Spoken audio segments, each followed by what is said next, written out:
Good morning বন্ধুরা। এখন ঘড়ির টাইম হয়ে গেছে 10:30। কারণ আজকে এতটা বেলা হওয়ার কারণ হচ্ছে কালকে রাত্রেবেলা আমি প্রায় 3:10-15 অবধি জেগেছিলাম। তারপরে কখন ঘুমিয়ে গেছি আর জানি না। আজকে উঠতেও একটু বেলা হয়ে গেছে। সকালবেলায় এখনও আজকে পুজো দিতে পারিনি বা স্নানও করিনি আজকে এমনি সকালবেলায় উঠে ফ্রেশ হয়ে জামা চেঞ্জ করে আমি এখন রান্নাঘরে চলে এসেছি। তো আমার হাজব্যান্ডকে বলা হয়েছিল যে একটুখানি টিফিনটা আনার জন্য, তো এনেছে, পরে শেয়ার করছি। আর এখন আমার হাজব্যান্ডের জন্য শুধু বাড়িতে 2টো রুটি করব, আর সকালে ডিম সেদ্ধ করে সব খাওয়া হয়ে গেছে। আর আমার বড় ছেলে টিউশনে গেছে বলে বড় ছেলের ডিম সেদ্ধটা শুধু রয়েছে, আর আমরা সব সকালে খেয়ে নিয়েছি। এখন টিফিন খাবো আর আমার হাজব্যান্ডের জন্য 2টো রুটি করব। আর আমি এখন এখানে সবজি মানে দুপুরের জন্য সবজিটা কাটছিলাম।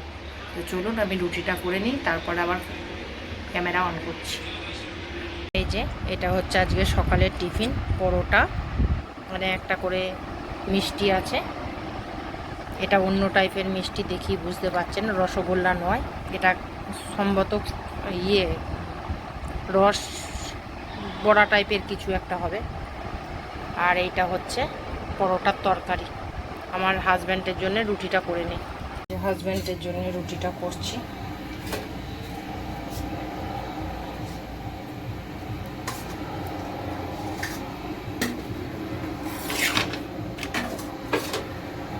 আর বেলা হয়ে গেছে বলে 2টো রুটি খাবে। চলুন রুটিটা করে নিই। এই যে পুজো দিয়ে নিলাম স্নান সেরে।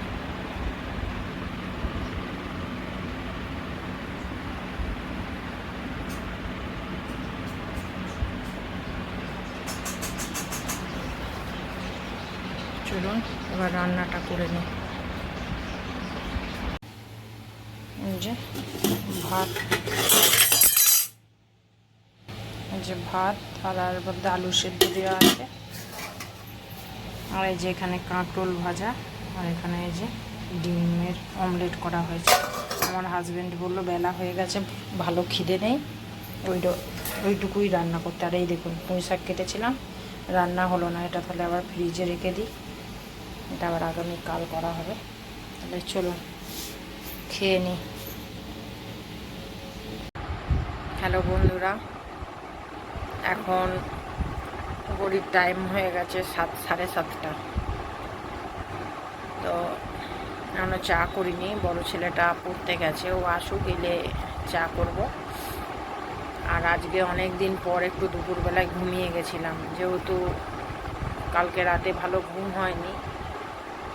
সকাল অবধি ঘুমিয়েছিলাম, কিন্তু সেই ঘুমটা একদম পরিপূর্ণ যাকে বলে হয়নি, সেই জন্য ঘুম ঘুম ভাব ছিল। ওই জন্য দুপুরবেলায় তো আজকে তো রান্নাও সেরকম হয়নি।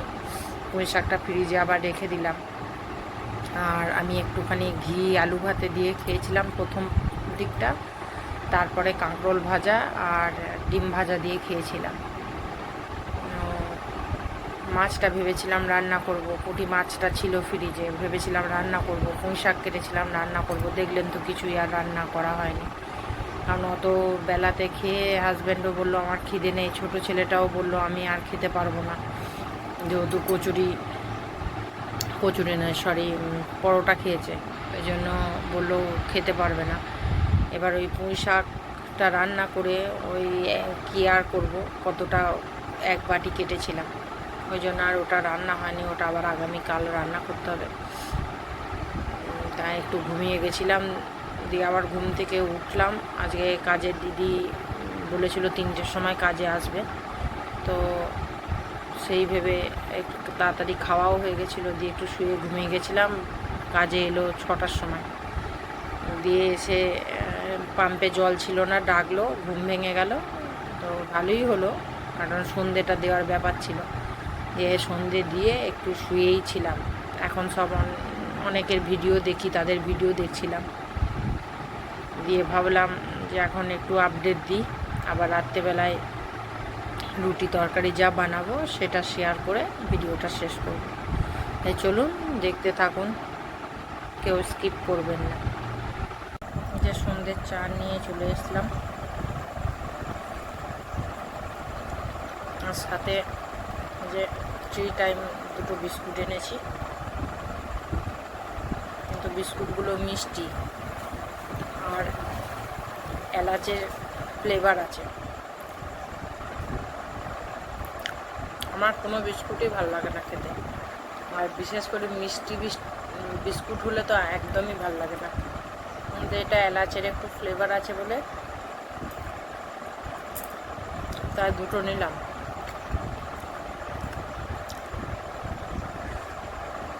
আজকে ভাত খেয়ে তৃপ্তি হয়নি।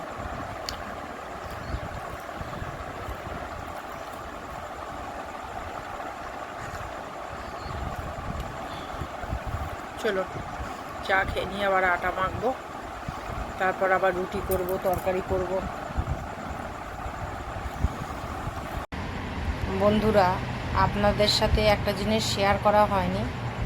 সকালবেলায় যখন স্নান সেরে পুজো দিলাম, পুজো দেওয়ার পরে হাতে কাচের চুড়ি পরে নিয়েছি, কারণ আজকে শ্রাবণ মাস পড়লো। কারা কারা হাতে কাচের চুড়ি পরেন অবশ্যই জানাবেন।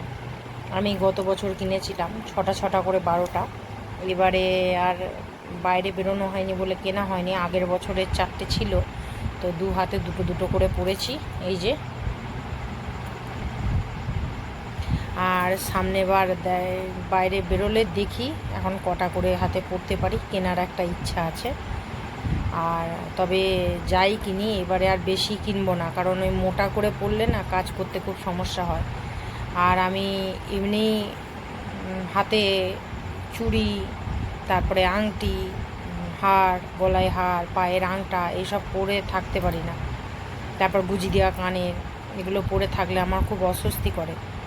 সেই জন্য ভাবছি এবারে আর ছটা করে পরবো না, দেখি 4টে করে কি 5টা করে পরবো। 5টা করে পরাও যায়, 6টা করে পরাও তাই, দেখি কটা করে পরা যায়। কিন্তু 2টো করে হাতে রয়েছে, দেখা যাক।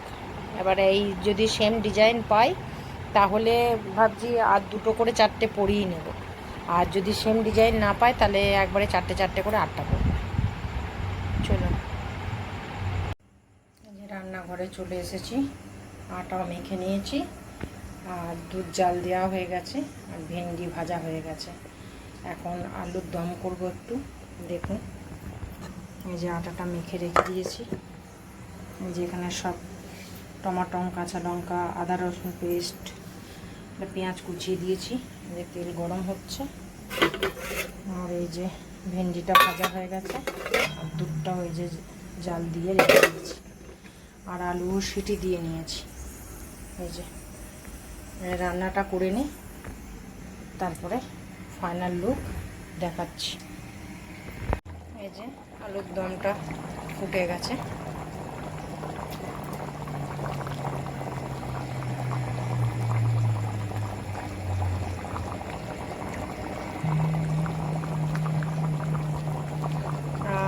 বন্ধুরা, আপনারা গন্ধ পাচ্ছেন না, আমি যা গন্ধ পাচ্ছি, সে নিজে রান্না করে নিজে বলছি না, অসাধারণ। খাওয়ার আগেই বলে দিলাম। এখন পরে ফাইনাল লুক দেখাচ্ছি, রুটিটা করে নিই। ভিডিওটা এইটুকুই থাক, আগামী দিন নতুন একটা ভিডিও নিয়ে আপনাদের সামনে হাজির হব। আপনারা সবাই ভালো থাকবেন, সুস্থ থাকবেন, আর যাওয়ার আগে আমার চ্যানেলটাকে সাবস্ক্রাইব করে পাশে থাকবেন। টাটা বন্ধুরা, শুভরাত্রি।